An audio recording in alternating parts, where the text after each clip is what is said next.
We are in the most interesting era of automotive industry ever, I would say. You have the Ferrari doing their stuff. You have ours. You have the Koenigsegg. You have various different companies that are doing cars that are hugely innovative, that are extremely powerful. It's the game of big numbers. And what I'm hoping for is that things are going to come down back to driving excitement instead of just chasing the numbers.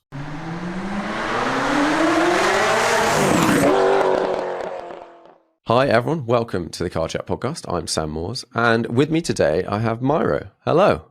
Hi, hello. Welcome.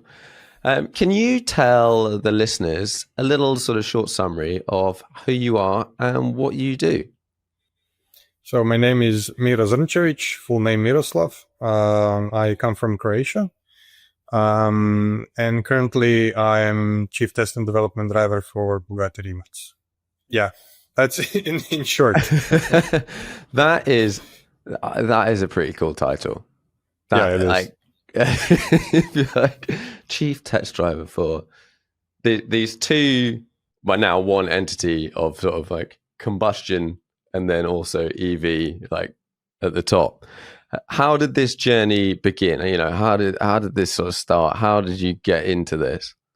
Yeah, I'm still pinching myself every single day because, that's the pinnacle. And, people often ask me, like, how did I get here? And it's a long story, but I'll try to keep it as short and concise as possible. So I was born and raised, of course, in Croatia. I didn't have a racing, heritage. My father was not racing, nobody in my family. I was kind of hooked up with cars since very early age. My dad did love cars, but he was not involved in any kind of motorsport or automotive industry. And at, let's say, age of 12, 13, 14, cars pretty much started to occupy my brain as much as possible. And then in 1995, I was watching at the footage from Wales, so the Rally GB, where Colin McRae won the championship.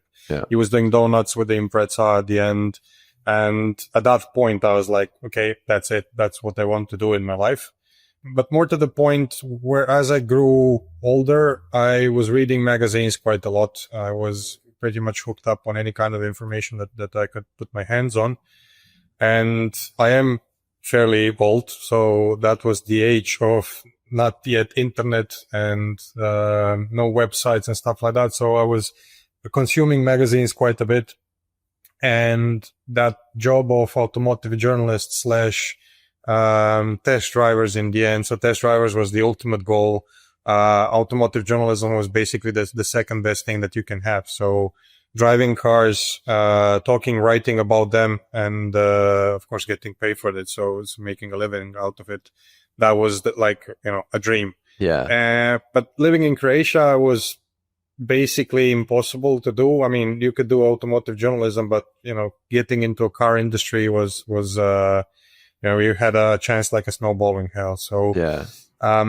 In other countries, people have the background, they have the logistics, they have people that are involved already. In Croatia, I didn't even know how to start and where to, who to talk to. And as it turns out, in my early days of college, I've met an editor of a car magazine. At that point, the internet was starting to grow. So you had these chat groups and news groups and forums later on. So we would kind of get together on Fridays and Saturdays with, guys that were in automotive, that were, loving cars and stuff like that. And one of those days and one of those meetings, I met an editor of a car magazine, and we started talking. And at that point, I was already into rallying and scrutineering, and I was a marshal on races and stuff like that. So I told him, okay, I'm going to all these races. If you need me to, if you need any kind of help around, reporting from racing and stuff like that, I'm open to do that. And at that point, a lady that was doing that in the magazine was just leaving. So it was basically perfect timing for me. I started doing that and started also doing some road tests because, to get to the races, they would often give me a press car or test car. Yeah. And that, led one to another. So I ended up doing basically now 20 years of automotive journalism. All right. So I went through staff writer to editor to executive editor. I was doing print media, radio, TV, all kinds of stuff. But at one point, I kind of hit a plateau, or the end of the bubble, because Croatia is a small country, and doing something from Croatia for international content was fairly difficult, and difficult in terms of just the finance. Like, how are you going to finance the whole deal? Making videos and stuff like that with the cell phone was not an option. I wanted to do something quality, and that costs money. And I was thinking what to do next. And at that point, Mate Rimac, who I've met also on these forums and who I drove, several drift events and track days and stuff, he started to do his own thing. He started to do the BMW E30, the famous BMW, with very, very high powered electrification. And at that point, they needed like a marketing assistant in their company. And for me, that was like, the doors of the dream job opened slightly a little bit. And I just went for it. And I told him, like, okay, I would do marketing and stuff, but I'm not a marketing guy. I'm was not schooled to do that. I have experience because I was, a journalist, but what I really want to do is cars and driving and test driving. That was let's say the core of everything. This is why I started working as a motoring journalist to get access to as many cars as possible, drive as much as possible, learn as much as possible. So I was like stealing ideas and skills from, rally drivers and professional drivers that I was working with. So, I was kind of building my own knowledge of things and skills.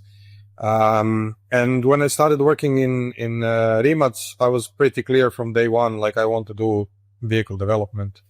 And as soon as we started doing, of course, a bit more serious work in vehicle development, I switched to that. So I started working very closely to vehicle dynamics guys, aerodynamicists, vehicle testing, stuff like that. What helped definitely in my job was that I had a big database of cars. I pretty much drove anything that was produced. So from like family cars, like small family saloons, to big cars, vans, even to, hypercars and sports cars, because I was doing Evo magazine in Croatia. So that definitely helped, because I knew what not to do or what kinds of stuff to avoid. And, it helped me a lot to learn and progress in this business. And of course, it's like in any case, in any sport, in any work, you just, keep learning, and each day you learn something new. The more you know, the more you get that you are, a very small, portion of the whole mechanism, and you don't know actually, not a lot. So yeah, in a nutshell, that's it. And now today I'm developing, the most powerful and the quickest, hypercars in the world, which again, I need to pinch myself every single morning because, as in every job, I always like to say, like, eating chocolate is very cool and very nice, but eating chocolate every day is a challenge because you need to find a way not to gain weight.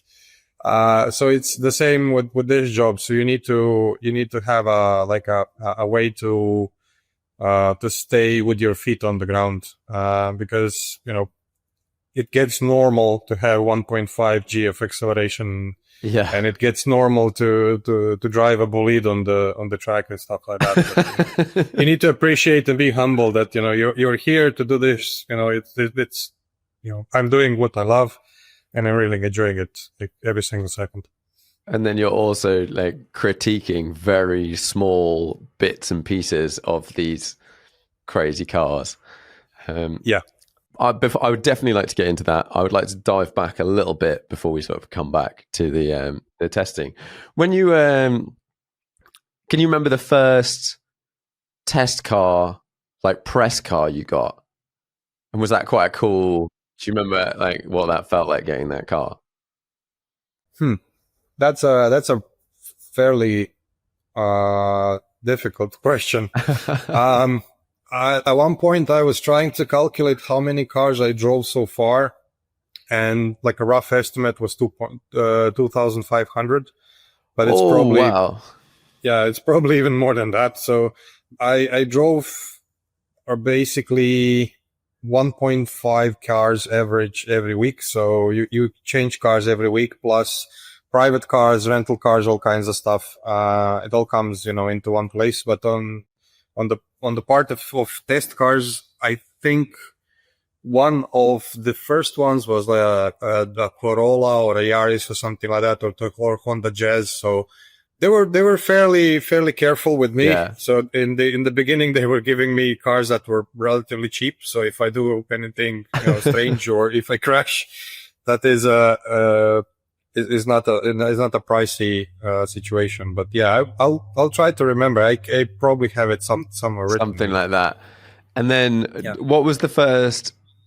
Is there one car that you were like, oh wow, like the first or most memorable, like of the early sort of like, oh my God, I've been able to drive whatever it is someone's given you the keys to. Does something like that stick out?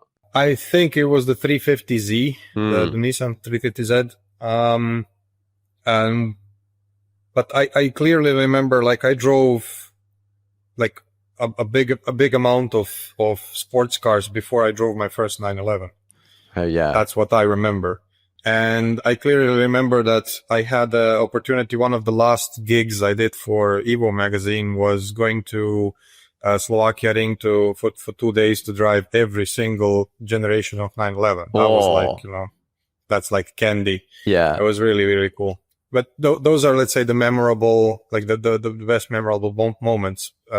And with 350Z, of course, like I remember it because it was raining for those 48 hours that I had the car. And, having some drift aspirations and rally aspirations, that was ideal for me because it was on lock stops all the time. Yeah. So you during this period, you were doing some rallying and some drifting and stuff like that alongside doing the journalism. Is that right? Yeah. I mean, it sounds very like a small portion, but there was a big amount of effort there. Yeah. Getting into any kind of motorsport requires a lot of effort, and actually 90% of your time you are a marketing guy, a photographer, a videographer, a mechanic, everything, and then maybe 5 to 10% maximum you're driving the car. We didn't have the funds to be able to train a lot. I was also lucky enough to get a sponsored car.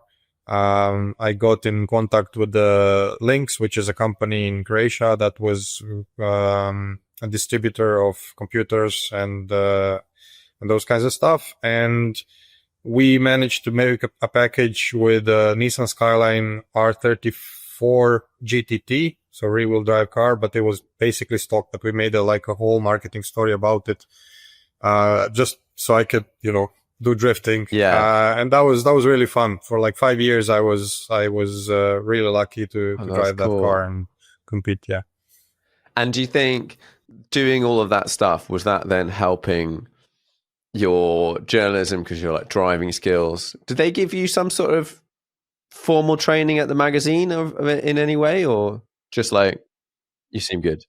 Driver training, as you probably know, is quite expensive, and you kind of learn as you get along. I did have the opportunity to visit various driving schools in different kinds of different variations. So some of them was as a journalist, some of them was later on in Rimac Automobili as driver training or something like that. So I tried to expand my knowledge, and I tried to go through a driving school every 2 years. You can always learn something new, even if it's, even if it's something very basic. Of course, as the more you know, or the more you are doing this job, the more difficult it is to find something that you really don't know, or something that you can really progress on. But I tend to have a variation of people that I'm working with, or that I'm listening to, because then it gives you the width of the story. As a test driver, definitely what helps is car control, and drifting is definitely the best thing. So developing yourself as a driver, the car control is maybe number one, and then of course track driving skills in terms of lines, braking points, stuff like that, of course helps. But nothing can compensate for for knowing how to get yourself out of a situation, because you will get into those kinds of situations one way or another. And definitely, yes, the drifting career helped a lot. Also, rallying helped a lot to understand what's happening with the car. Yeah. And I'm not gonna lie, like as a journalist, I used every single opportunity that I could use to get into a non-linear handling with a press car and get away with it. Not destroying the car, not having any offs, and I was quite lucky to manage to do that. Some of my friends were not. Some of my friends crashed badly, and one stain in the career is a disaster. So yeah, it was a very on the edge slippery slope, but I somehow managed to go through it. Sort of navigated. I like that. Yeah. Non-linear handling. That is full send. Yeah. Yes. A polite way. So I know, you will definitely be able to tell me, but so a typical sort of career into becoming a test driver, if you were sort of going, I don't know, a conventional route for a mainstream manufacturer or something, would people have generally done a lot of racing, or do they actually just start a process and then do a bunch of training and then arrive? I've talked to, and I know a lot of test drivers, and of course all these guys I'm hugely respectful for them. There is no universal school of test drivers or for test drivers, and every single one of us had a specific career path. Yeah. I think what is, let's say, so some of them, so all of us had like a lucky moment that happened in the whole story, but it's not pure luck. Of course, you need to be, you need to prepare yourself and put yourself in the situation where, you've done 95%, and then if you have 5% of luck, is going to kick off, instead of just, leaning on, if somebody spots me or whatever, it's going to happen. But then again, of course, you can do 95% and, be in the best physical shape and know, driving, have high driving skills and all these kinds of stuff, and, not ever be in the situation where somebody is going to open the doors for you. But on the other side, I'm a strong believer that with hard work and dedication and a lot of, non-compromised approach, I would say, your chances, of course, are far greater than, just, hopium that, you're going to somehow be able to, or somebody's going to open the door of a hypercar for you. I think if I was to, let's say, paint a path for a test driver, and again, this is no guarantees, guys. This is not like 5 advices how to become a test driver with no guarantee. Chief test driver for Bugatti Rimac. Yes. So, what I would definitely suggest is put yourself in as many cars as you can. So drive as many cars as you can, with open eyes and ears, feel the car, understand the car, have the technical background to understand the mechanics of the car. Being, let's say, an amateur mechanic does help a lot, and hanging around mechanics helps a lot, because you develop a mechanical sympathy for the car. You develop also the understanding of, how systems work. When you know how systems work, you can focus on them individually, especially if you have an issue. It's much easier to spot the issue, because you have the imagination of how the things are working and what could be causing a certain sound, or what could be causing a certain issue. Car control, so, drifting, rallying, driving on ice, that is, like up there as one of the most valuable things that you can do for your driving skills. And also, of course, you're using sim racing and simulators. Not all of them. So most of them are okay. Some of them are too much gamification, too unrealistic. So you need something that will provide you with the right feedback. That means right hardware, right equipment, and also right software. So I'm not going to name those softwares because I don't think that they're going to pay you or somebody. So, but on the other side, they are. If you look at the stats and if you look what F1 drivers are competing in online, that's it.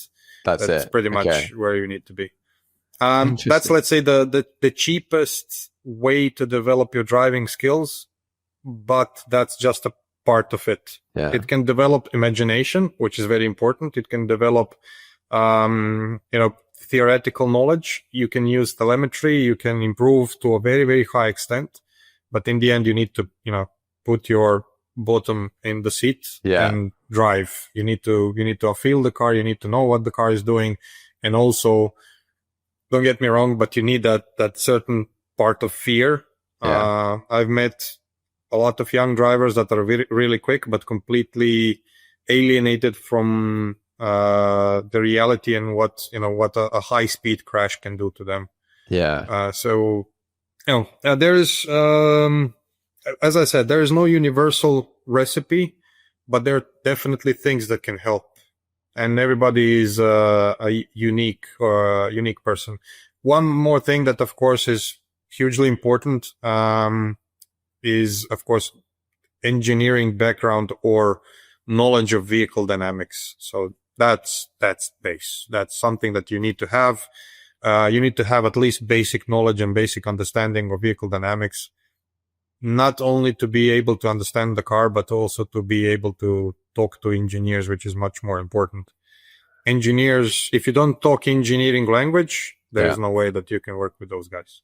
I know a lot of very quick professional drivers with like long driving careers that don't have the technical background, that don't have the technical knowledge, and it's very difficult for them to work with the engineers. They can talk to me and I understand them because we all talk, with sounds and, you're waving your hands through the air with the steering and everything.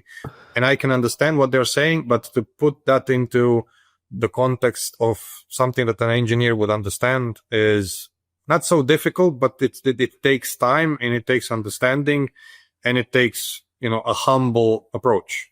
Yeah. A lot of drivers are also very cocky and, ego is playing a big role in this, and you need to tame it down because for example, vehicle development, it's a team game. There is no, one guy that is jumping out. So everybody needs to be aligned. You need to respect everybody. And of course, you not demand, but you expect respect from everybody else. And then, things click into place. So it's quite a psychological game as well. Yeah, I can see it doesn't matter how good a driver are, if you can't translate what you're feeling, repeating, whatever, straight to an engineer, you need someone in the middle that can.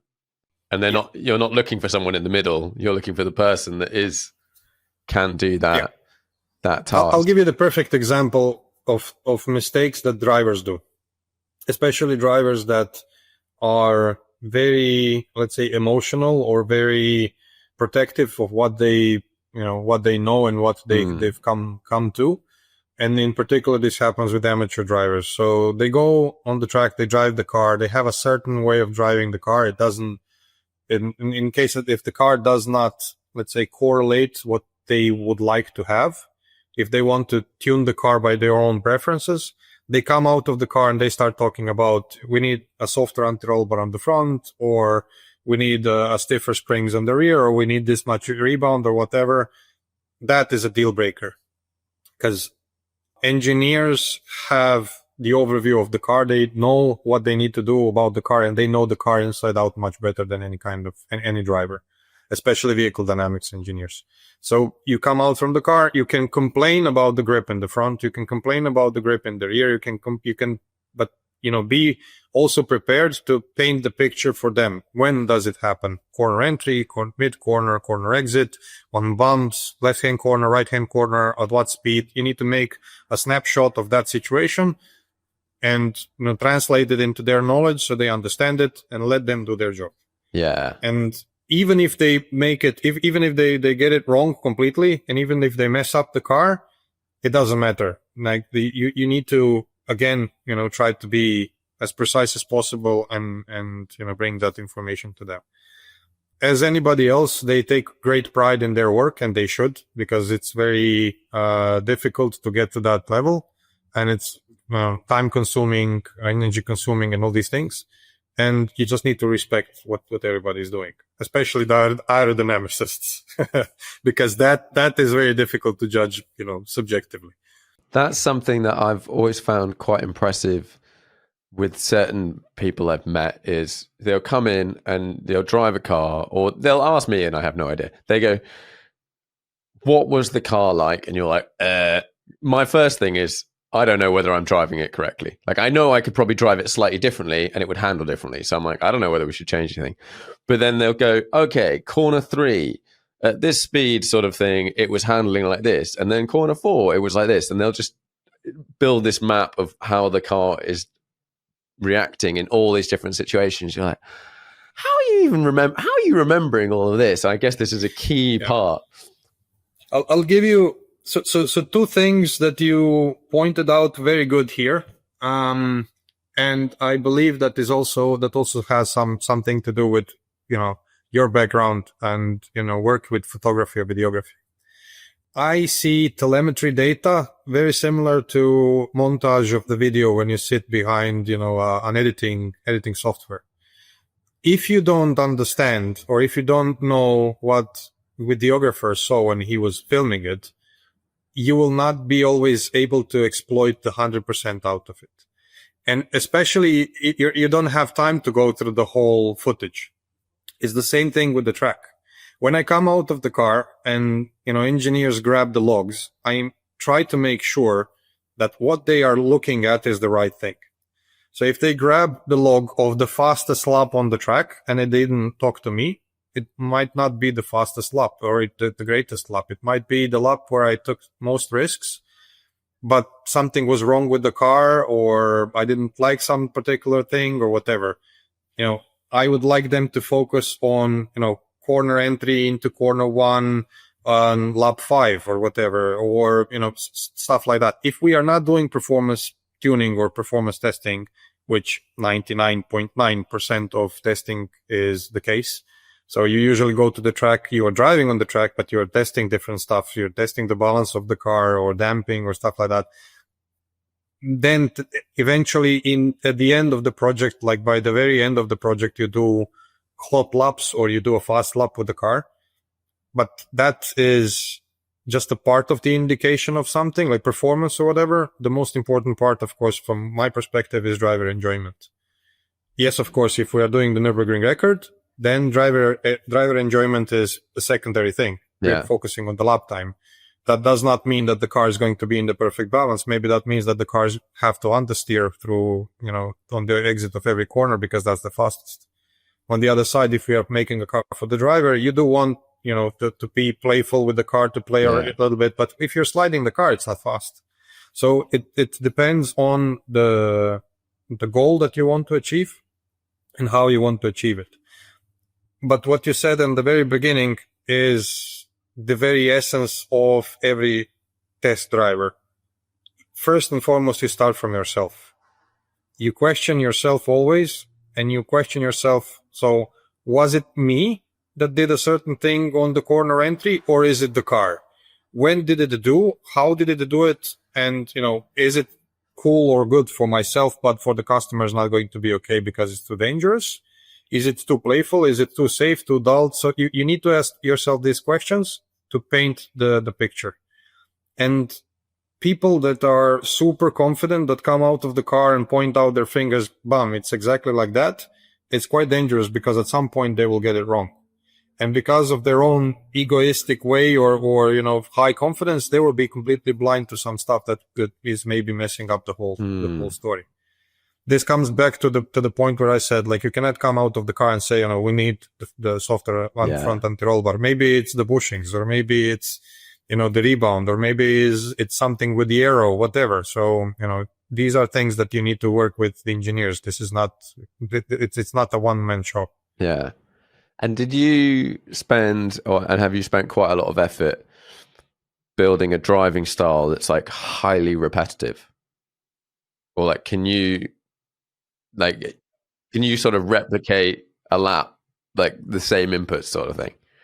Yes. But it's just a piece of the puzzle. So objective measurements or objective maneuvers are very important, to create, again, the perfect, layout for the logs. The engineer can get what is happening in between two setups only if you give him, as perfect as possible conditions in both situations, or three situations, or five, how many you're looking at. This is again why, you cannot just, throw data into engineering hands and hope he's going to get what's happening with the car. You need to paint a picture to him.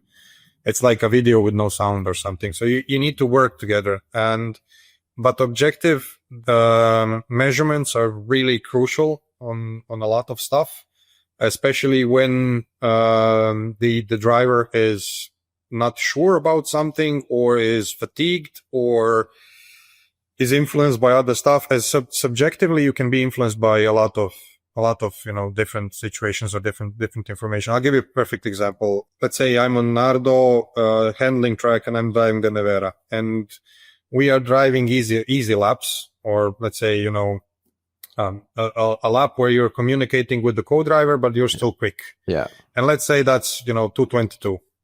And the next day I jump in a 918 Spider Porsche as part of the exercise for some benchmarking.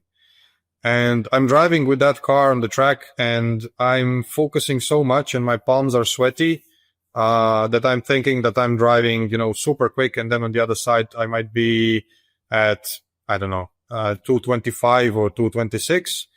But the experience from that car in terms of grip, damping, steering feel, visceral experience from sound and everything, and the fact that you're driving a car that is not a factory car, so it's maybe a privateer car or a rental car or whatever that you did.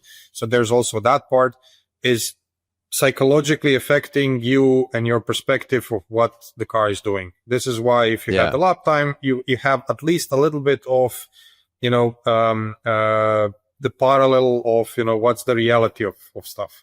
So I do trust my subjective assessments, and there are ways to put yourself on ground zero psychologically to be able to be as repetitive as possible and to spot all the differences.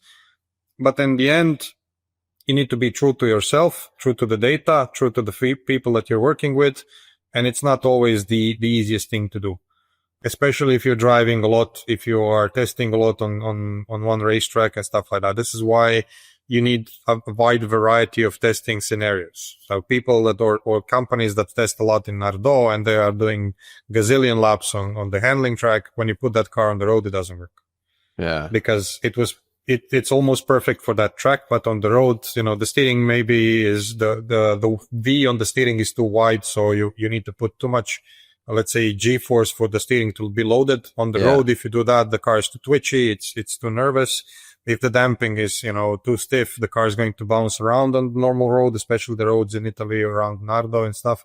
So you need, you need to do different scenarios and be sure that, okay, the car is working okay in, global picture, or, KPI is what you set up for the car in the very beginning. Yeah. And then you're hopping between, actually, we'll get to this. What about when you started, is it Rimac? Is that how you pronounce it? There was was it like 30 people or something like that? That sort of number of people? Even less. So I started working with Rimac as a journalist very, very early. So basically before the first concept one was done. So when Matteo was still doing the BMW. But I officially joined when the company was around 30 people, yes. And how was working, and then when you started doing the test driving, how did that change, and how has that changed sort of throughout the periods of time as the company's got much, much, much bigger, and then the sort of Bugatti bit, like how has that changed? You opened a very big can of worms. So, well, you need to grow with the company. Yeah. And as the company changes culture, you need to change. Otherwise, like many people left the company. Mm-hmm. When we were a small company, when we were still a startup, there was a mentality that you were coming to work because, the guys are there, because, that's where the fun is. That's where it was challenging. It was difficult. It was long hours. It was huge amounts of energy.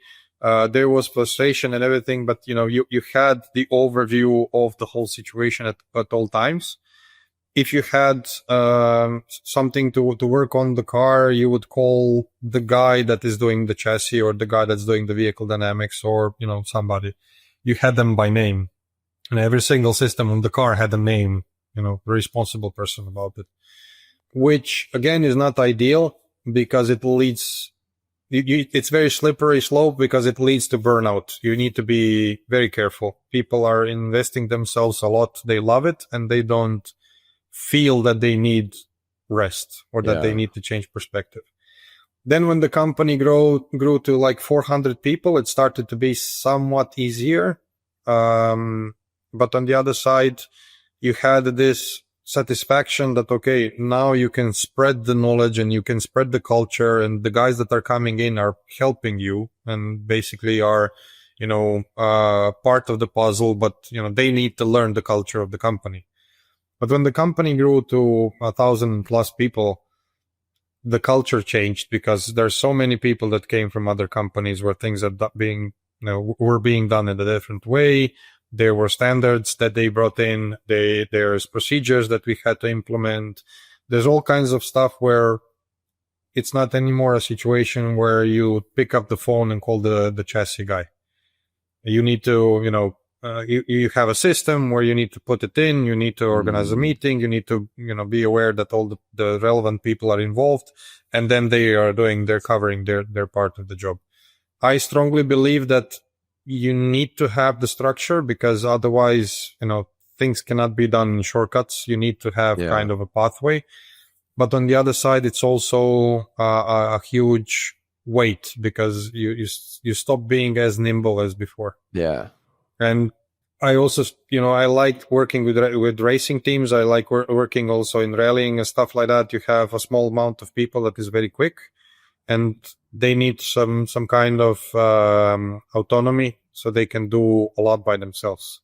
But again, working on a product that is so complex and so well developed, you need that amount of people. So it's like this. And I now started to understand also why, to everybody else except us, Rimac's coming out was such a miracle, because we've done so much in so little time. To us, it was, it was normal, because you don't know any way else. The big companies can just not keep that pace. It would require them to have 20 small teams to do something like that. And then at the end of the day, somebody needs to pay the bills. Yeah. So So it's a question of, how good is it in financial terms. So yeah. it's a challenge. There is no magic stick, because if there was, there would be, there's only a handful of high-powered or hypercar companies that came out and survived in the past 10 years, 15 years. And you probably remember there was much more that came out, like the next big thing, and then it never kicked off. So Yeah. And then when there was the joining of Bugatti, you've been working on EVs. Actually, that's something I wanted to ask you about. When you first started testing, was it the concept one? Was that the first iteration. What was that like? Because you've come from combustion engine vehicles, you've got all this noise and stuff, and it's different. You know, the powertrain's different. Your sort of understanding of, I guess, engines and motors and stuff is based in one world, and then you're sort of trying this. All the rest is similar. How was that, and then working on exceptionally high-powered EVs? I'll give you a perfect, let's say, point in time where it flipped for me. I wouldn't say flipped, where I was bought into the idea, that this is something worthwhile, worth working on. So I'm not gonna lie. First time I sat in the BMW E30 with Mate, I thought, he was completely mad. He at some point, he started doing this lunatic, thing with the BMW. He showed me that on the road, which was quite a scary ride. Yeah. We didn't have any safety belts or anything. We just drove in a very patched up BMW E30 that still had the gear stick, still had the gearbox, still, was white. We drove it on the road. It was massively powerful and was a super weird, experience for me because, okay, it's quick and I understand that it's quick, but on the other side, there's certain things that are missing. Yeah.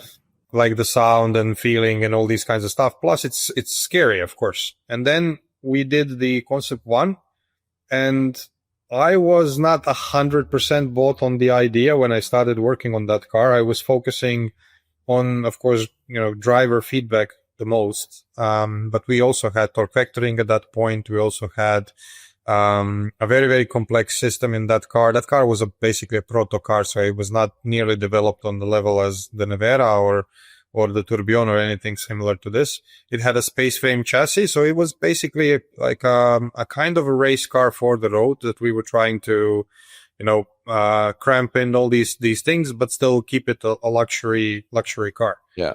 And for the time being, in the era when that car was made, I think it was a miracle. That car was a complete beast and still is. And then at one point we got to do the Pikes Peak car for Nobuhiro Monster Tajima. And Mate and him met almost by chance. Mate came back with the idea, okay, let's do the race car for this guy. And of course, I knew who Tajima was because this guy was a complete legend. I played, PlayStation and all these kinds of games where, it was his cars and I knew who the guy was very well. And when we started to work on that project, I was quite afraid how it's going to turn up because that car was supposed to be 1,500 horsepower and around 1,500 kilos, something like that. But it had 365 slicks all around. So, and massive downforce. When we did that car, when I pressed on the throttle on that car, I was like, okay, this is basically the way to go in terms of racing, in terms of performance. There is no way that you can get that performance from a normal aspirated engine or a turbo engine or whatever. Like IC engines cannot touch this. No way. At least not what I tried at that point. We drove it on the track and I was like, okay, this has massive grounds. This is, it opens a complete different envelope of tuning possibilities, performance, controls, all these kinds of stuff. And you need to rethink yourself and your driving completely. That was the tipping point. And then after that, of course, I am still a petrol head. So I still, like and enjoy, of course, driving and listening to IC engines and driving those cars. And that's a big part of my career and my passion. But you need to also understand that Nevera and Concept 1 was not done electric because, we believe in the green future or we want to save the planet. We did it because that's the way that you can reach that kind of performance. Yeah. And, that is the only way that you can reach those kinds of controls also from the car, those kinds of performance. I mean, the traction control on the Nevera works so precisely that it can control the tire in basically like 2% of slip on the tire, which is extremely difficult to make with a normal ICE engine. If you look at the results that we've done with the car, we go 0 to 400 to 0 in 25.79 seconds.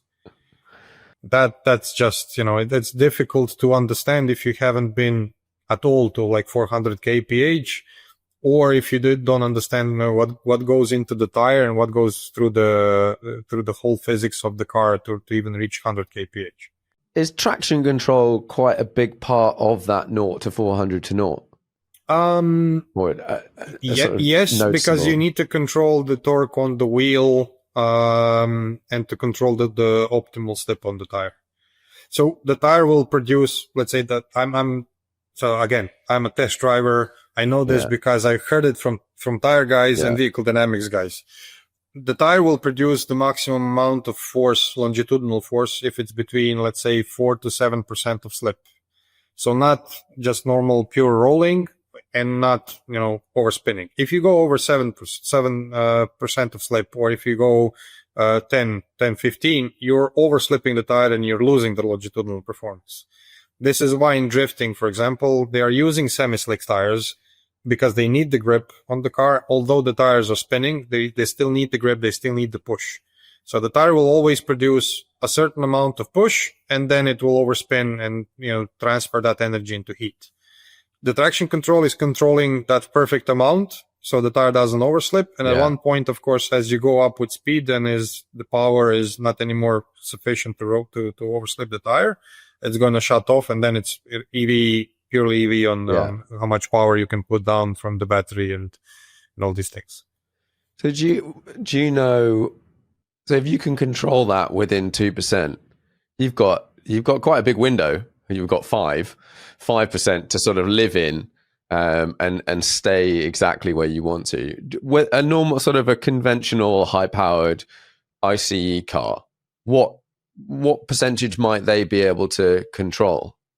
It's a different way, because on the normal ICE engine, if we slow down the whole procedure, what happens is that you have sensors on the wheel, which is usually ABS sensors, or at least in the old days was Hall sensors. So you had like a teeth on the wheel, on the inner part of the hub, which are controlling or measuring how many rotation you have.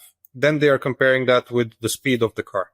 So if you overslip the tire, if it notices that the tire is overslipping, what it's going to do is going to send a signal to the engine whether to cut the ignition or whether to close the throttle body or whatever. So it's going to cut the power all the way down, or nearly all the way down.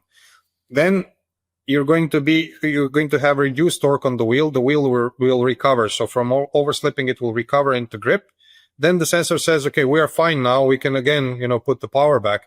And you're again trying to, say to the engine, okay, we can have the power. And then the engine again tries to shoot the full power. Then you overslip again. Then it happens again and again. And this happens, multiple times a second. Whilst with the EV motors, what you can do is you basically produce that slip. You know where you are because you have a much more precise way of controlling the motor. And on top of that, what you can do is, instead of doing those high spikes, like 2000 horsepower, 0, 2000 horsepower, 0, you can say, okay, we have enough power to produce between 5 and 7, to put down 5 to 700 horsepower to the ground. Instead of shooting 2000, let's reduce the whole power to, let's say, 700. And now you are oscillating at much lower rate. You have a much better sampling. And then as you get grip, you go up with the power. So basically, if you start with the Nevera on the ice, you put the power down, the car is going to control the power super smooth. Yeah. As soon as you get to the grippy surface, so as you go off the ice to the asphalt, it's going to notice that, and it's going to again go up with the power. From that perspective, it's almost a mind read. It's almost a predictive controller, but it's working on the feedback. That to me, that's wizardry. Like those kinds of stuff. When engineers do that, I'm like, my mind explodes. It's just to me, it's a black box. That is cool. Yeah, I can. It's completely different, isn't it? It's like your level of control and output is completely different. I remember I took a couple of photos of the Nevera at one point, and I was chatting to I believe he was an engineer, and we would loosely covered this topic, and he said the tricky thing, and it's something you mentioned, is knowing what speed the car's going. That is actually really complicated. Yeah, that is, because you need to take so many things into consideration, including GPS, to know where you are. One of the tricky things was, and I may be going a bit too much into the details. I hope the guys will not, kill me because, and I hope I'm not unveiling some super secret patents here and stuff. But one of the tricky things was when you overspin the tire, so we had the drift mode as well, was to figure out how much you're going to overspin it. Because if you overspin the tire going, your vehicle speed on across the ground is, let's say, 50 kph, but you're spinning the tires at 200 kph or something like that, there's almost zero control. And more to the point, you go off the throttle and it takes time for the wheel to recover. So you're off the throttle, and as the wheel is recovering, at one point you're off the throttle, but the car is going to start to accelerate. So you need to know how to tune those factors to have, to be going sideways, to be spinning the wheels, to be producing the smoke, but still, being in control. Yeah. And that's a tricky thing to do. That's a really, really tricky thing to do. I guess, and you may not comment on this. I remember, I think it was last year or the year before, the Avaya at Goodwood had a big crash. I think it was basically on the start line, and I felt it for that guy so much. I was so sorry that happened. Like, I was looking at that and I was thinking, it's probably for the driver. It was of course, a gut feeling that you cannot, erase for a while. And every so often it happens again, it comes again. And of course, people like to see those kinds of stuff. I hate it because, I don't like to look at those things, because I feel for the driver what happens at that point. Like, Goodwood is one of the places where you can get it so wrong so quickly. It's really, really, it's tempting because you want to show off, you want to show the car, you want to do, all kinds of stuff. But at the same point, it's very, very small. That the margin for error is really small. Yeah, it's tough. It's tough. And then working through the various, so there was Concept 1, Nevera R, which were you driving? You were driving, right? For the new records? Were you driving? For the new records, no. That was Goran. Goran Drndak is a good friend. He's also driving for us. He's doing various different things, but he's a huge enthusiast and also a very, very good driver. Basically, we stepped on the scales and I was 20 kilos heavier. So there we go. Yeah. No, but to be completely fair, he is much more into it, and he was much more passionate about it than I am. Yeah. I was more for tuning all the bits and pieces on the car, that everything is nice and dandy. He likes to really, he's more from the racing, let's say, background. Yeah. With doing those things, so for the people that are listening, Rimac set a bunch of records. The 0 to 400 to 0, I remember looking up in my little WhatsApp group with some friends, we were talking about that, and I saw it's 25 point something seconds. And we looked up I think I looked up Chiron Supersport. Now, I know that's been sort of replaced now, but that was 40 something seconds. And getting my head around how much faster than that is than an already really fast car. Yeah. What sort of preparation do you have to do for those sorts of runs and stuff? Well, all kinds of, because it's more to the point of monitoring if everything is okay. Yeah. Before you do it, because, it happens so quickly. Everything happens so quickly. If you have any kind of, wrong setup, if you have bumps on the road that are not compensated good by the dampers, it can, unsettle the car. If you don't have the aero set up in a proper way, you can have lift on the front, or you can have too much downforce on the rear, or whatever. You need to take care about the vertical load on the tires. So you have to be in line with what Michelin is, what window the Michelin is giving you, because they say, okay, you can get to a certain point in terms of load, or you can get to a certain point in terms of pressures, and you need to respect that window, because that's the guarantee of safety, basically. If you go out that window, anything can happen, and things go exponentially as you go up with speed. So we were monitoring also the ride height of the car, so with laser sensors, so you're sure that with the aerodynamic load, how much the car is, what's the aero balance between the car, but also how much load you're putting down to the car. You need to be aware, of course, of the tire temperature. You need to be aware of the track temperature. Wind direction as well can play a big role, especially side wind. Things like this. But of course, if you look at the footage, if you look at, stuff on YouTube that people are doing, there's people that went quicker than us, for sure, in terms of just top speed, not in terms of acceleration. I don't think so, at least.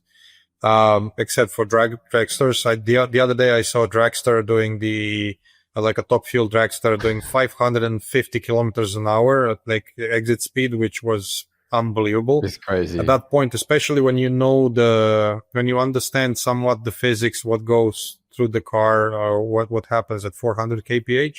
So it's not, it looks simple, but it's definitely not. Like at that speed, it only takes so much to be in a very difficult situation. As for us, of course, safety is the first priority, is the top priority, and this is what you focus most on.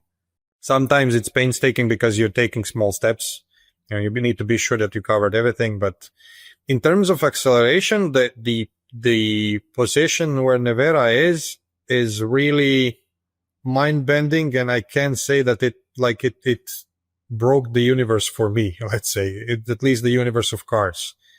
Like, I can hardly sit in a car that will impress me with the acceleration or the power output. But of course, there's much more to it. It's not just longitudinal acceleration. The feeling, what you get through the seat, through the steering, through the dampers from the car on the Nevera is, it's next to none. But doing the acceleration runs against other cars, like rolling starts at 100 kph, it's almost, it's difficult you understand how quick it is when you stack it up against cars, like you said, that are high power, that take 40 seconds to 400 kph.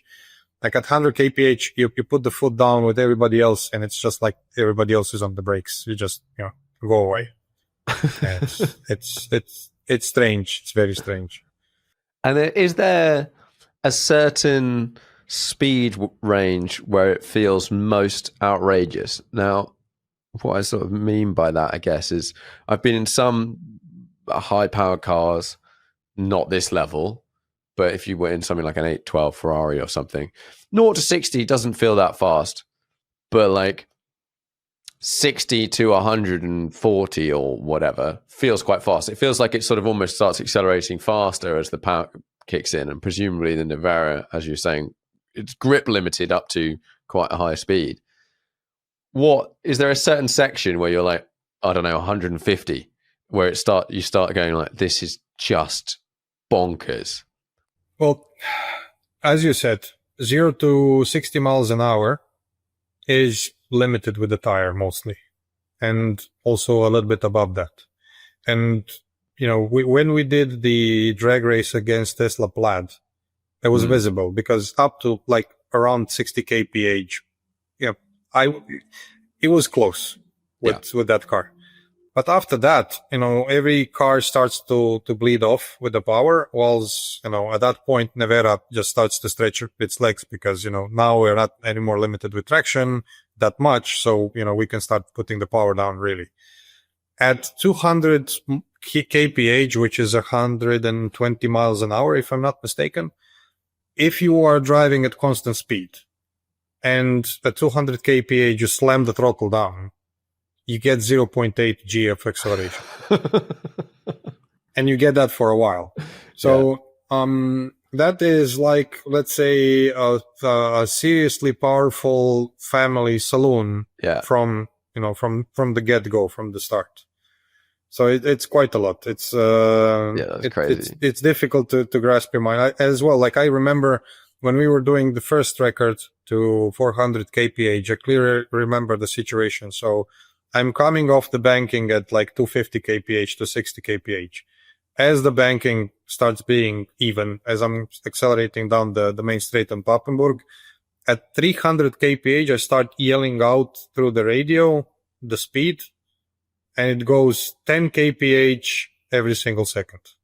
So 310, 20, 30, 40, 50, it just keeps on going. You know, some cars, like you get the 300, from 300 to 350, you know, you need a lot of runway, you need a lot of time, and it's just like, you know, this just, you know, it's effortless. And, you know, this is where you need to understand, because subjectively it just feels normal.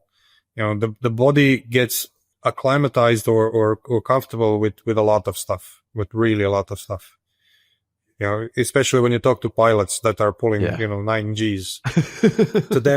to them driving a car, if even getting in a car accident is like, you know, nothing special. Yeah. So. And you're driving, you know, these cars, which is crazy fast. And then upon joining Bugatti, you've had more exposure to those cars. And I know you've been driving the Bolide. I mean, what's that like? It's like a comparison. I mean, what is that car like? It looks absolutely bonkers.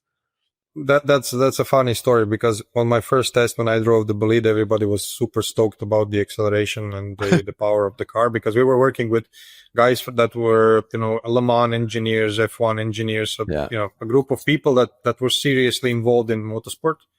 And for them, of course, these cars are first and foremost light cars with not that much power, so they are not that quick on the straight line, but they are quick or they are very efficient on the brakes and then very quick through the corners. Bolide was basically built around the W16 quad turbo engine and gearbox of the Chiron Supersport. So it's a completely different animal. You cannot stack it up on against anything else, because in the racing world it's quick. And in the world of hypercars, it's unbelievable. Yeah. And I drove it first time. And as I came, like on my outlap, as I came out of the last corner on the main straight, like I put the power down, like I was, you know, down on the throttle, going through the gears. And I thought to myself, well, you know, it's decent. You know, there's quite a lot of noise, but, you know, it doesn't feel that quick, to the point where I thought, okay, maybe, you know, the car is not on full power. You know, since I'm driving it first time, they didn't give me full power or whatever.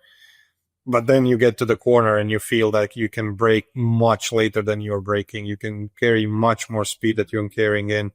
And on my second test, I got to the point where I was, you know, starting to hit the times and the tempo of the other drivers. And it started to feel physically demanding. Yeah. Especially on the neck. You're pulling 2.5G through the corners, 2.5G on the braking. You need to be physically ready to drive that car like a long period of time. Yeah. And it's immensely impressive, because it just keeps on going and it feels like a complete monster, but it's a gentle giant. If you get my point, because you get to a corner and the car is so well balanced that if you go on the power, if you yank the car into the corner and you try to provoke the rear of the car, it will give you so much time and so much information that the rear is going to step out, that you have time for everything. You can do, you know, you can really drive that car with like, you know, it's not going to bite you. You have the confidence into the car, even in the wet. And the wet was absolutely amazing. We drove it in Imola in very poor conditions, and we were hitting like 300 kph on the main straight easy.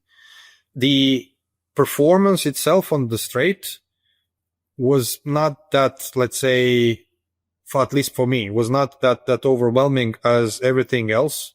And focusing on these things and the level at what that car is developed at. We had people from Formula One, from rallying and stuff that were, like mechanics were working on, the Le Mans cars and all these kinds of stuff. The professionalism, the level of professionalism that was on that project, it was a dream project to work on. It was really a dream project to work, hugely challenging as well. Yeah. But on the other side, like driving it on Goodwood, I remembered, how serious that car is. Like, it is as close to like driver friendly or user friendly car as it can be, but it's still, a thoroughbred racing car. Yeah. You're still on, proper racing slicks that need heat. You still have carbon brakes that need heat. You still, need a bit of engineering background knowledge, and also, would be good to have a team that follows you, because, it's not just, you jump in, turn the key and go, although you can. And at Goodwood, were you running tire warmers and things like that? No, it's forbidden to have tire warmers. So we were using rain tires, so rain slicks. Okay, yeah. Because they do provide a bit more grip when they are cold. Yeah. But it's a 50-second run, so you barely even, warm up the brakes or tires for that run, which is also challenging. You need to have that in your mind when you're going to the first corner, because, the car will start accelerating at full rate. But, you're still reaching the first corner where you need to be, at, I don't know, like 70 kph or something like that, 100. So you need to be aware of that. And a lot of guys like forget about that at that split second. You're standing on the start line. It's very easy that your mind wanders and you forget that the road is very bumpy. It's very dusty. It's very cold because everything is in the shades, and then you're getting into the sun. Yeah, and you've got that start finish bit where everyone's like, yeah, let's like burn some tires. It's like, blah, blah, blah, blah, blah. And they're like, oh no, yeah. Oh no. Yeah, but officially donuts and burnouts are forbidden. Which, if you would ask me, I would allow it definitely. But on the other side, it did happen many times that people, got it wrong or overdid it or something. So I do understand the organizers 100%, because every single year, this year, not so much. This year was quite good, but every single year they have a series off. Nobody is injured, but on the other side, it's a tricky thing to have. It's motorsport still. So, at the end of the day, it's still dangerous. Yeah, that is such a funny perspective coming into driving something like the Bolide, which for pretty much everyone on the planet Earth, the acceleration is going to be the main thing when they get in the car. They're going to be like, this accelerates like nothing else I've experienced. And then actually, I guess you get to, as soon as you've got used to that, you then get to enjoy the sort of purity of the rest of it. Because you're not. That's the thing with getting comfortable in the car. That's not the thing when you get used to stuff. Like Travis Pastrana he's one of the craziest guy I ever met in my life. And on the other side, like for him jumping off a building with a parachute, there are not a lot of things that can get his adrenaline pumping so hard that he loses control of himself. He likes that thrill, but he's in control of it at all points. We drove people in the Bolide that had some, driving experience, racing experience. And they admitted at the end of the run, like for the first 2 laps, they thought, okay, my God, please stop with this or slow down, because I'm feeling afraid for my life, because it's not normal that you're approaching the corner at that speed, braking so late, and the car is still in full control. Yeah. And also you have the physical brutality of the forces of the body. And it takes some time to calm yourself down for it to start to be normal. But as I said, like a week before I was driving with the Nevera on the track, I jumped in the Bolide and I came out of the car and said, like, is this full power or are we going to, up the boost a bit? And then Andy Wallace, who I respect hugely, just told me it's a different perspective for you, because, you're driving a completely different car, but, and on the other side, of course, I respect hugely what we've done in the Bolide. It's unbelievable. Once it starts to pick up with the speed, maybe it's not that immediate off the boost or on throttle, but just first initially open it up, but later on when it gets into the boost, it's very quick. That's cool. It's mad. Like, I don't know what the customers are like for those cars, but it's cool. It's cool that you can go and buy that, run it at a track day. I'm sure people will have lots of experience in other cars and stuff. I remember I watched a video, I think it was Misha's video at the Nürburgring GP circuit. I think, yes, yeah. Yeah, like, he's on track with a lot of like quite fast cars. And it just looks like some sort of video game. It's like the speed's turned up like 3 times on the bolide, just past everything. Yeah, completely mad. Yeah, it is. It's a brutal experience in a lot of ways, and we've tested extensively through the week with that car, and I remember like first time we drove it properly. At the end of day 2, I thought like my neck needs to endure this for 3 more days. And you do understand the physical readiness or physical ability to be driving that car hard. It's definitely something special. Does it have those wraparound headrests? Yes, so you can lean your head. But if you're not leaning your head there, because if you do, it's it's bouncy, it's bumpy, and eventually you're going to damage your helmet. So you need to be, and of course, if you cannot hold your head, you better stop, because it's too much. You need to be on top of your game. No, that is. That's a cool thing. Are you allowed to talk a little bit about the Tourbillon? Yes. Not a lot, but What can you tell me about the Tourbillon? Because that's like a more of a blend of these two sort of things. Well, it's the perfect combination, isn't it? Like it's the best of both worlds. You have the screaming V10 engine, and you have hugely powerful electric powertrain on it, and also you have the possibilities and the array of the window of possibilities of the torque vectoring that you can do. We are in development phase. It's going very good. And of course it's hugely rewarding and very, I'm very happy to be able to do this and to be in the position that I can drive this car on these tracks and, test different variants and different systems, because we are building the car up, ground up. So you have a very good base, and now you need to figure out how you're going to structure things around it. So we need to hit KPIs that we have for the car. We need to be on point with everything. And also we need to, at the end, finish with something that is unmistakably driving wise a Bugatti.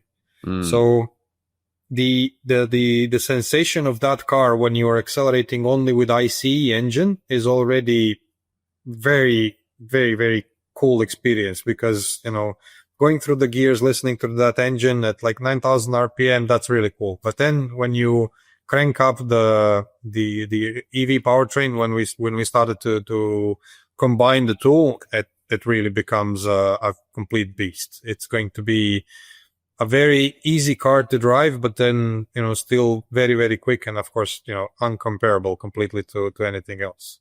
It's really, really impressive. Yeah.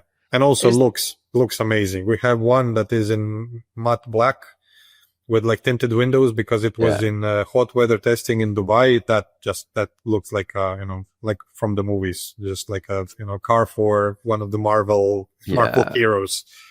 Yeah. Is there I can't remember exactly the sort of technical configuration of that car, but when you've got a really powerful EV powertrain combined with a really powerful ICE powertrain, does there have to be some really careful calibration of sort of how it produces power so that the noise matches the experience? Yeah. The thing is, you need to find the perfect balance in both worlds. You can, if you extract maximum power from the battery, you're going to deplete it fairly quickly, and then that joy or that sensation is going to be quite short. If you want to prolong it, then you need to, scale it down a bit. And of course, you want the optimum performance. You want the optimum power out of it. Plus, you need to charge that battery while you're driving at certain scenarios of braking or certain scenarios of slowing down. The sensation is, of course, very visceral and very connected because you hear the engine and you hear the engine through the revs. It's only the acceleration, let's say, that is the difference when you start to really push on with the EV powertrain. But the art is how to connect the two, that you as a customer don't feel that anything is happening in the background. That is the most important thing.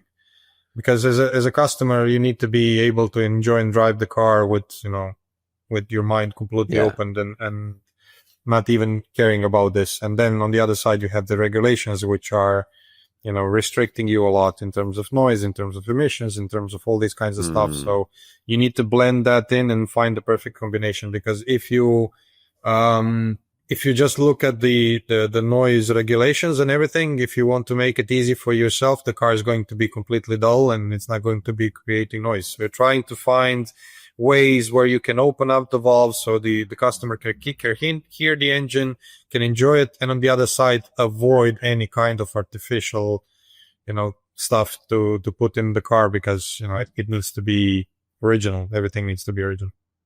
There seems to be and it makes sense to me. The 918 actually was a very good example of this.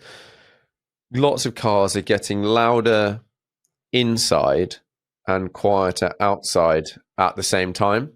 So that there's like more coming in, so that your experience as the driver is more, but it's not crazy outside. I guess this is that blend of channeling it in various ways and whatnot. Yeah. I mean, as I said, it's an art form to have the exhaust noise and intake noise that is on a perfect level. Yeah. For example, with Mistral, we had an exercise where the intake was by the head of the driver on the side, which was super cool when you're driving it as a motoring enthusiast, because you can hear the turbos, you can hear the pop valve, and it's really, really like involving, and it's really, taking you in. Try driving that car for 200 kilometers. Yeah. And you're going to be super annoyed because it's just too loud. So you need to find that, let's say, balance. And here's where, guys from NVH really come into play. How they change stuff with small differences, with small iterations and small, upgrades. It's amazing. Those guys are really, really masters of their work. And we pay a lot of attention to that already in the proto phase, because, things that you're not caring about now can maybe bite you later on. Like, not having the insulation on the floor, you will hear all the stone chipping noise. Not having enough insulation on the engine to the cabin, you will hear too much of the intake noise. Having it later on might be messing up with the thermals or with the airflow or with the weight or, with something. So you need to, it's a very, very complex system, and you need to take everything up at the same level and at the same time. Any kind of disbalance can, later can produce a lot of problem. Yeah. And that's something that I think of when I think of Bugatti, at least in its current, sort of iteration with Veyron, Chiron, etc. It's like there's lots of people, or some people, making these very high performance hypercars, but they're quite small teams, as we were talking about at the beginning of Rimac, but small team doing a job. And then you look at a Veyron or a Chiron or something, and it's like it's this completely well-rounded, refined, finished, polished, honed product, whereas some of these other ones are like really quite raw and rough and ready and like not there. But that, as you say, comes from having all of these people involved and all of these processes, and it takes so many people and such, presumably, like a lot of time and effort to create this. And it's a well looped system, so everything needs to work in harmony. And as a driver, you are like let's say a bystander at certain points, because you do have the overview by only through all these meetings about the systems that are being done and how they're being, tuned and how they're being developed. But it's all theory. And then at some point, the guys come in, they put, drivability filters on the car, and hey presto, you have a completely different car that just jumped like 5 steps up. On the contrary, with some stuff, until they get developed to a certain point, there could be months that you're driving the car where, some system is not up to your expectations, or is just, performing poorly for what it needs to be. And then it almost builds into frustration. And then again, so at one point, just one day they change something, or they reflash the car, or you get another car, which is a VP build, let's say, and bam, you come to the same level. And the balance here is quite difficult, because you need to report stuff that's not okay. But if you keep reporting stuff that they are already working on, it's not really, not really encouraging. So you need to be on point and know when to flag some stuff and when to, be patient. Yeah. And work on other areas that need to be done and stuff. Yeah. It all sounds exceptionally cool. And yeah, these cars, they're top. That's so awesome. Yeah. Right. Well, I normally wrap these up with 5 questions. Do you have a most memorable driving trip or journey? I do. I do have one that is fairly fresh. So coming back, and it's going to maybe sound a bit strange or weird or whatever.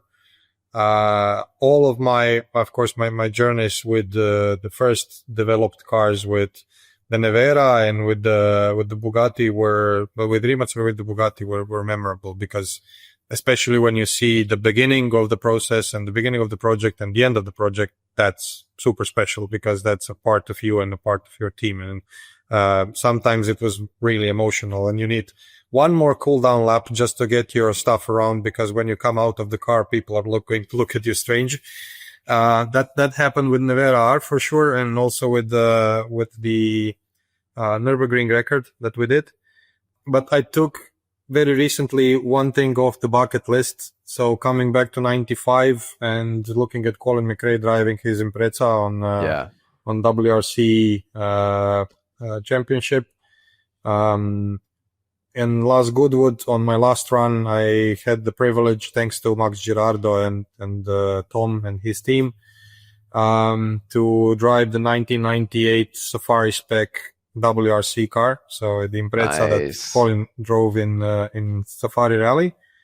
And just to like a couple of points, like it's a 300 plus horsepower car against, let's say, the Nevera that I drove that had 2,100 horsepower. So driving 2,000 horsepower, and now I jump into this. Of course, getting it off the line was like, it's slow. I mean, it's slower than what I drove before. But the sensation of that car in terms of just pure mechanical feedback, the gearbox, the balance of the car, how the car drives, and of course, the big thing behind it, it's, Colin drove this car. I met Alistair McRae. I had the privilege to talk to him.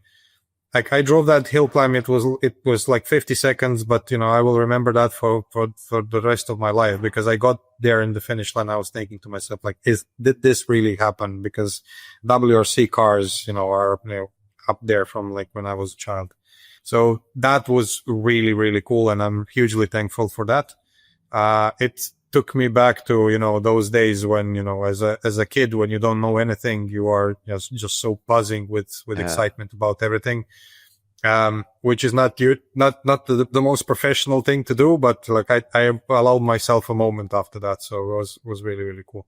That is so cool. Like that, full kind of circle of like watching the cars and then having a go at a cool place. Yeah, that is pretty sick. Yeah, it doesn't get any better than that. And of course, like that, the whole Goodwood was great, because I drove first the Bolide, then the Nevera, and then after all, and in the end, the Subaru. So yeah, like I love that event, and this year was probably one of the best.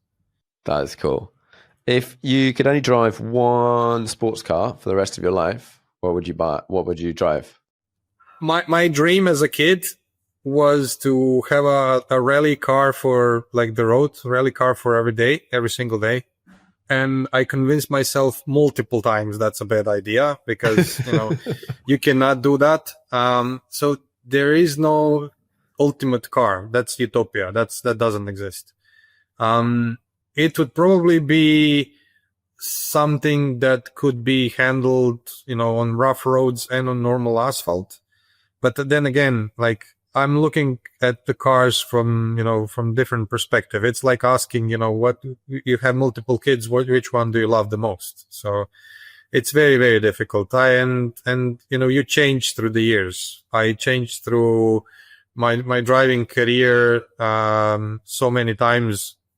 Some of the cars that I really like and some of the cars that I'm still emotionally connected to in some ways is, the original Hachiroku, of course, the Corolla rear-wheel drive. I had one. I had to sell it. It was the reasonable thing to do. It's an old car. It's not hugely powerful, but I owe a lot to that car.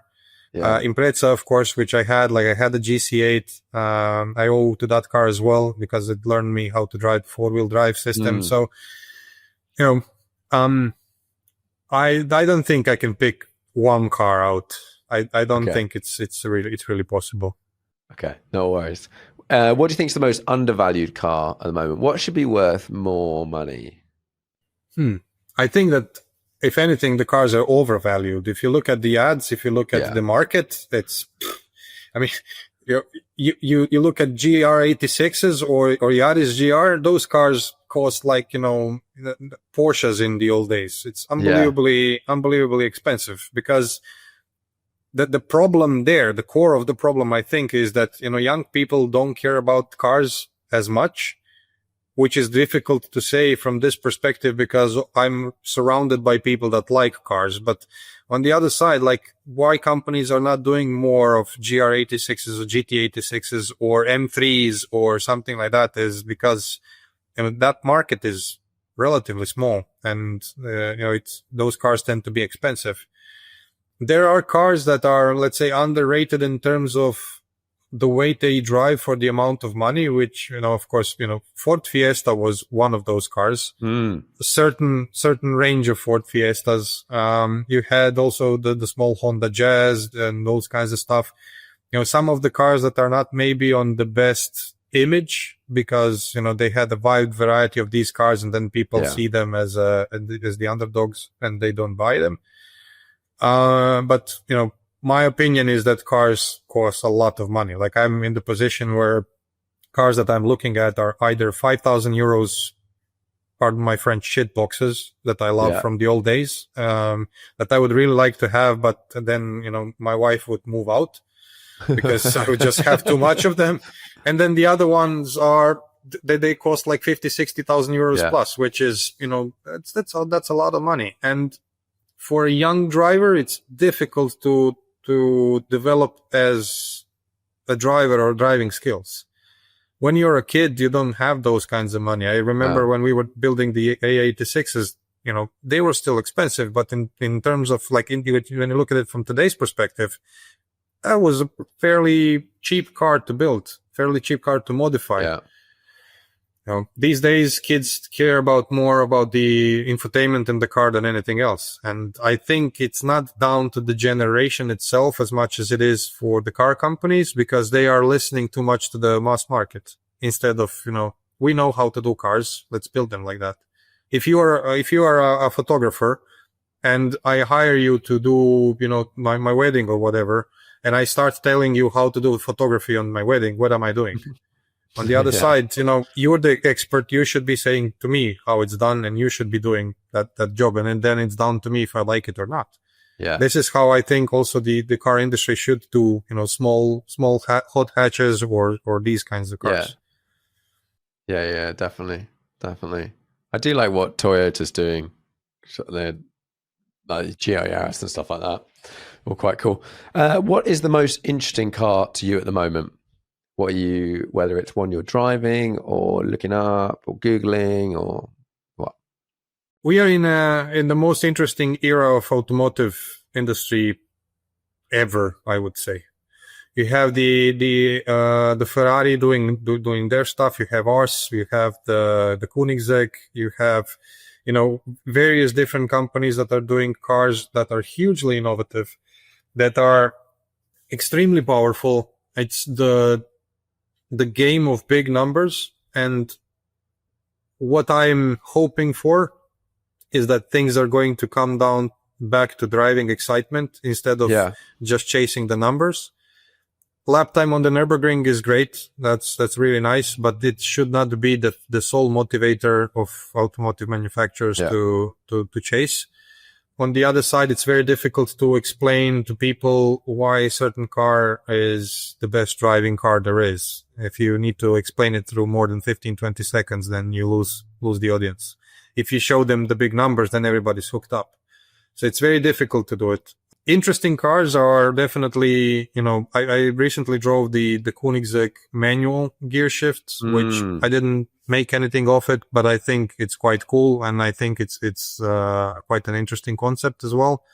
I think definitely those kinds of stuff in modern cars would turn heads and would get the focus. Of course, the F80, recently also what came out and the videos and everything, that car is also very interesting, and, kudos to the whole team, how they developed the car. Basically, they used, all of their knowledge of F1, like the real knowledge in terms of aerodynamics as well, not like just the gimmicks, and stuff that we had in the early 90s or early 2000s. So I think that we definitely have a very interesting era of cars at the moment in terms of hypercars and supercars. In terms of normal road cars, we're also in one of the dullest era, because, you have 5 cars. We have the rental cars here, like 5 of them are from basically the same group. They look different, but they drive completely same, which to me is, it's not really what automotive should be all about. Yeah. It's like pick your brand, but the same car underneath. Like, you like that car, but just which manufacturer do you want the badge on?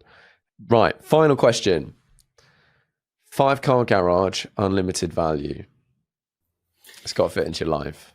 Probably around 50, if not 100 cars would be rally cars.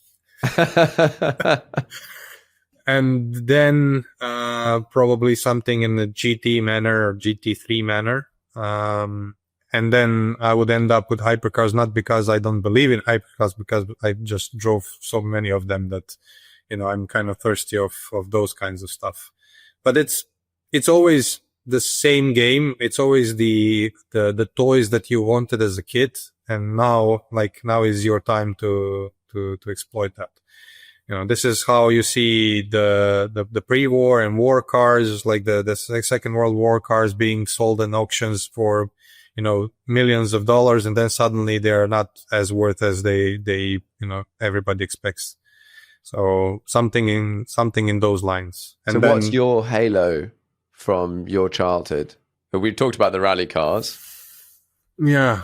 Oh, the halo. If I were to pick one of them, would be the A86, because it was also important for the history of development and how companies work together.